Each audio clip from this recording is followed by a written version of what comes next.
இன்றைக்கான மார்க்கெட்டை பார்க்கறதுக்கு முன்னாடி நம்ம நேற்றைக்கான மார்க்கெட்டு வந்து நம்ம சொன்னது எப்படி நடந்திருக்கு அப்படிங்கிறத ஃபஸ்ட்டு பார்த்துக்கலாம், ஓகேங்களா? ஸோ நேற்றைக்கான மார்க்கெட் பார்த்திங்கன்னா ஃபுல்லாக ஒரு கன்சல்டேஷன் வரச்சிலே நான் சொன்னேன் கண்டிப்பாக வந்து அப்பர் சைடு வந்து பிரேக் அவுட் ஆகி ஒரு 100-200 பாயிண்ட் வரை மேலே வரலாம் அப்படிங்கிற மாரி நான் வந்து சொல்லியிருந்தேன். ஆனால் அன்எக்ஸ்பெக்டடாக வந்து கிட்டத்தட்ட 500 பாயிண்ட்டு மூவு. ஸோ இதை வந்து சத்தியமாக நான் வந்து எதிர்பார்க்கவே இல்லை. ஸோ ஆனாலும் ஒரு பயங்கரமான மூவ். ஆனால் இன்றைக்கான மார்க்கெட்டை பாருங்கள். இன்றைக்கான மார்க்கெட்டில் வந்து ஃபுல்லாக வந்து பார்த்திங்கன்னு சொன்னால் நேற்றைக்கான மார்க்கெட்டை கம்பேர் பண்ணிச்சுல இன்றைக்கி எல்லோரும் ரீட்டைலர் என்ன நினைப்பாங்க அப்படின்னு சொன்னால் மார்க்கெட் இவ்வளோ தூரத்துக்கு வந்து மேலே ஏறி இருக்குது, ஓகேவா? ஸோ இவ்வளோ தூரத்துக்கு மேலே ஏறிட்டு இன்றைக்கி வந்து கண்டிப்பாக கீழே இறங்கிட்டு அப்புறம் தான் மேலே போகும் அப்படின்னு நினச்சிருப்பாங்க. ஸோ அவங்க நினச்சது மாதிரியே மார்க்கெட் என்ன பண்ணிருக்குன்னு சொன்னாக்கி கண்டிப்பாக வந்து ஒரு சின்ன, அதாவது செல்லரை வந்து உள்ளே இழுத்து அவங்கள ட்ராப் பண்ணணும் அப்படிங்கிறது தான் அவங்களோட மோட்டிவேஷனு. ஸோ இந்த மோட்டிவேஷனில் என்ன ஆகிருக்குன்னு சொன்னால் மார்க்கெட் வந்து ஃபஸ்ட்டு கொஞ்சமாக இறங்குது. ஸோ இவ்வளோ தூரம் கொஞ்சமாக அப்படியே இறங்கி சின்ன கன்சல்டேஷன்லேயே போய்ட்டுருக்குது. சின்ன கன்சல்டேஷன் வரச்சில் என்னென்னு சொன்னால் செல்லர்ஸ் வந்து என்ட்ரி ஆகுவாங்க, பையர்ஸ் என்ட்ரி ஆக மாட்டாங்க, sellers entry ஆகுவாங்க.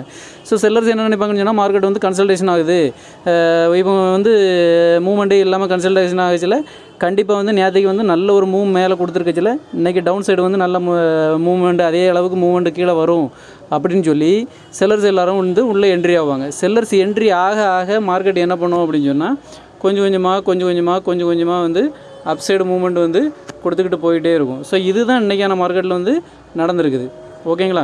So upside movement கொஞ்சம் கொஞ்சமாக வர என்ன ஆகுன்னு சொன்னால் செல்லரோட ஸ்டாப் லாஸ், அதாவது ரீட்டைலர் செல்லரோட ஸ்டாப் லாஸ் வந்து கொஞ்சம் கொஞ்சமாக ஹிட் ஆக ஆரம்பிச்சிருக்கும். ஸோ சின்ன ஹிட்டிங் வரச்சில் என்ன ஆகுன்னு சொன்னால் மார்க்கெட் வந்து அப்சைடு மூவ்மெண்ட்டு. இதே நேரத்தில் பார்த்திங்கன்னா 51,800ங்கிறது ஒரு நல்ல ஸ்ட்ராங் ரெசிஸ்டன்ஸாகவும் இருக்குது, சப்போர்ட்டாகவும் ஆக்ட் ஆகிட்டு இருந்தது.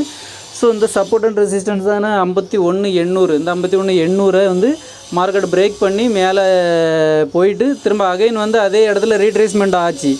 ரீட்ரேஸ்மெண்ட் ஆகச்சில் நான் என்ன பண்ணுவேன்னா என்னோடய டெலகிராம் சேனலில் வந்து நான் வந்து சொல்லியிருந்தேன் 51,800 வந்து கால் சைடு வந்து எடுங்க. 51,800லேருந்து ஒரு 100 பாயிண்ட்டு இந்த மணி 51,700 வந்து எடுங்க. எடுத்துகிட்டு ஸ்டாப் லாஸ் பார்த்திங்கன்னா ஒரு 30-40 பாயிண்ட் தான் உங்களுக்கு ஸ்டாப் லாஸ் போகும். ஒருவேளை டவுன் ஆச்சுன்னு சொன்னால் ஸ்டாப் லாஸ் போகும். அப்படி இல்லைன்னு சொன்னால் உங்களுக்கு டார்கெட் வந்து ஒரு நல்ல டார்கெட் கிடைக்கும். 51,900 வரை மார்க்கெட் வந்து வரும் அப்படின்னு சொல்லிட்டு நான் வந்து ஒரு ட்ரேடு கொடுத்துருந்தேன். நம்ம எதிர்பார்த்த மாதிரியே என்னாச்சுன்னு சொன்னால் மார்க்கெட் வந்து 51,900 டார்கெட்டு தான் வந்து ஹிட் ஆகிருக்குது. இது ரீசன் என்ன அப்படின்னு சொன்னால் மார்க்கெட் வந்து இப்போ இவ்வளோ தூரத்துக்கு மேலே போயிருக்குது அப்படிங்கிறதுனால கீழே வரணுன்ட்டு எந்த ஒரு சட்டத்திட்டமும் கிடையாது, ஓகேங்களா? ஸோ ரீட்டைலரோட மனநிலையை வந்து குழப்பதுக்காண்டி தான் மார்க்கெட் என்ன பண்ணணும், ட்ராப் பண்ணணும், அவ்வளோதான். என்னோடதும் உங்களோடதுமான ஸ்டாப் லாஸை வந்து மார்க்கெட்டை வந்து, அதாவது பெரிய ஆப்ரேட்டர் வந்து எடுப்பாங்க. ஸோ எப்போவுமே நம்ம என்ன பண்ணணும்னு சொன்னால் பெரிய ஆப்ரேட்டரோட மைண்ட் செட்டு, அவங்களோட திங்கிங் எப்படி இருக்குது, அவங்களோட ப்ரைஸ் ஆக்ஷன் வந்து அவங்க எப்படி யூஸ் பண்ணுறாங்க, மணி மேனேஜ்மெண்ட்டை எப்படி யூஸ் பண்ணுறாங்க, அவங்க வந்து எந்த மாதிரி நம்மளை வந்து உள்ளே கொண்டு வந்துட்டு திரும்ப நம்ம வந்து ஸ்டாப் லாஸை வந்து ஹேண்ட் பண்ணுறாங்க அப்படிங்கிற இந்த சின்ன டெக்னிக்கெல்லாம் நம்ம வந்து படிச்சிட்டோம்னு சொன்னாலே மேக்ஸிமம் நம்ம வந்து சர்வைல் பண்ணிடலாம், ஓகேங்களா?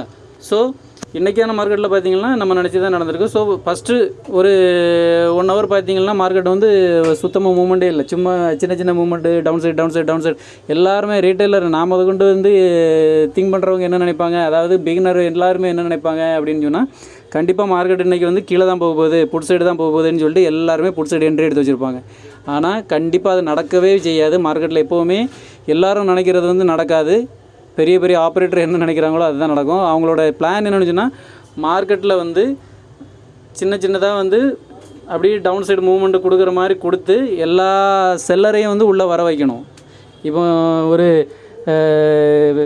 1000 பேர் செல்லர் உள்ளே வர்றாங்க, ஒரு 10,000 பேர், 10 கோடி பேர், 1 கோடி பேர் இப்போ உள்ளே வர்றாங்க, செல்லர்ஸ் உள்ளே வந்துட்டாங்க அப்படின்னு சொன்னால் பெரிய ஆப்ரேட்டர் என்ன பண்ணுவாங்க, இவங்களோட ஸ்டாப் லாஸ் எல்லாமே எங்கே இருக்குன்னு பார்த்தா இந்த டே ஹை, இன்றைக்கான ஓப்பன் மார்க்கெட் இருக்குல்லையா, ஓப்பன் மார்க்கெட்டோட டே ஹை, இந்த டே ஹையை வந்து பிரேக் பண்ணி மேலே போச்சில் தான் வந்து அவங்களோட ஸ்டாப் லாஸ் எல்லாமே ஹண்டிங் ஆகும். கரெக்டாக அதை வந்து யூஸ் பண்ணி அவங்க என்ன பண்ணிருக்காங்கன்னு சொன்னால் ஸ்டாப் லாஸ் ஹண்ட் பண்ணுறதுக்கு கால் சைடு மார்க்கெட்டை கொஞ்சம் கொஞ்சமாக மூவ் பண்ணி கொண்டு போயிருக்கிறாங்க.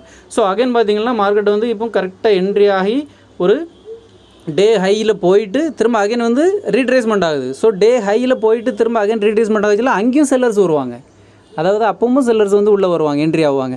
ஸோ இங்கேருந்து மார்க்கெட் இன்னும் கீழே டவுன் போகும் அப்படின்னு சொல்லிட்டு செல்லர்ஸ் உள்ளே வரச்சில் என்ன ஆகுன்னு சொன்னால் அகைன் கொஞ்சமாக கீழே எடுத்துகிட்டு மறுபடியும் போய் அவங்கள வந்து திரும்ப அவங்களோட ஸ்டாப் லாஸ் பார்த்திங்கன்னா அவங்க என்ட்ரி ஆன இடத்துலேருந்து மேலே தான் வச்சுருப்பாங்க. ஸோ அவங்களோட ஸ்டாப் லாஸுங்க ஹிட் பண்ணிவிட்டு மார்க்கெட் இப்போ சஸ்டெயின் ஆகிட்டு இருக்குது. ஸோ இதுதான் இன்றைக்கான மார்க்கெட்டில் வந்து நம்ம கற்றுக்கிட வேண்டிய பாடம். ஸோ ஒவ்வொரு நாளும் ஒவ்வொரு மாதிரி புதுசாக மார்க்கெட்டில் வந்து மூமெண்ட்ஸ் நடக்கும். ஸோ அந்த மூமெண்ட்ஸை வந்து நம்ம எப்படி இருக்கும் அப்படிங்கிறத ஜட்ஜ் பண்ணிட்டோம் அப்படின்னு சொன்னாலே நம்ம வந்து ஆப்ஷன் ட்ரேடிங்கில் ப்ராஃபிட்டபிள் ட்ரேடராக நம்ம கண்டிப்பாக மாறிடலாம். ஒவ்வொரு நாளும் என்னால் முடிஞ்ச அளவுக்கு ஐடியாக்களை நான் வந்து சொல்லிக்கிட்டே இருக்கிறேன். என்னுடைய சேனலை வந்து சப்ஸ்கிரைப் பண்ணுங்கள். உங்களோட ஃப்ரெண்ட்ஸ் ரிலேட்டிவ்ஸ் யார் இருந்தாலும் நம்ம சேனலை வந்து ரெக்கமெண்ட் பண்ணுங்கள். ரெக்கமெண்ட் பண்ணி நம்ம கொடுக்குற ஐடியாவை வந்து முதல்ல கற்றுக்கிட்டு நம்ம என்ன ஒவ்வொரு நாளும் ஒரு நாள் 2 நாள் நான் சொல்கிறத வச்சு உங்களால் ட்ரேட் பண்ண முடியாது. குறைஞ்சபட்சம் நீங்கள் வந்து ஒரு 3 மாதத்துலேருந்து 6 மாதம் வந்து நீங்கள் வந்து ட்ரேடு பண்ணால் தான், அதாவது என்னோடய சேனல் மீன்ஸ் நான் சொல்கிற ஐடியாவையோ மற்ற ஐடியாக்களையோ நீங்கள் வந்து அதில் ஸ்டடி பண்ணால் தான் உங்களால் மார்க்கெட்டில் வந்து சஸ்டெயின் பண்ண முடியும். ஸோ அதுக்கு முன்னாடி நீங்கள் பெரிய லாஸ் பண்ணி உங்களோட கேபிட்டலை இழந்து மார்க்கெட்டே வேண்டான்னு சொல்லி அந்த அளவுக்கு வந்து வெக்ஸ் ஆகி போகிற அளவுக்கு ட்ரேட் பண்ணாதுங்க. நம்ம சேனல் இருக்குது, நம்ம சேனலில் வந்து டெலகிராம் சேனல் இருக்குது, விஎஸ் ட்ரேடிங் ஆன்லைன் அப்படிங்கிற சேனல் இருக்குது. நம்ம சேனலில் வந்து நான் டிஸ்கிரிப்ஷனில் மென்ஷன் பண்ணுறேன். ஸோ இதையும் நீங்கள் வந்து என்னோடய ஒரு சில ஐடியாக்களை வந்து அந்த சேனலில் நான் தருவேன்.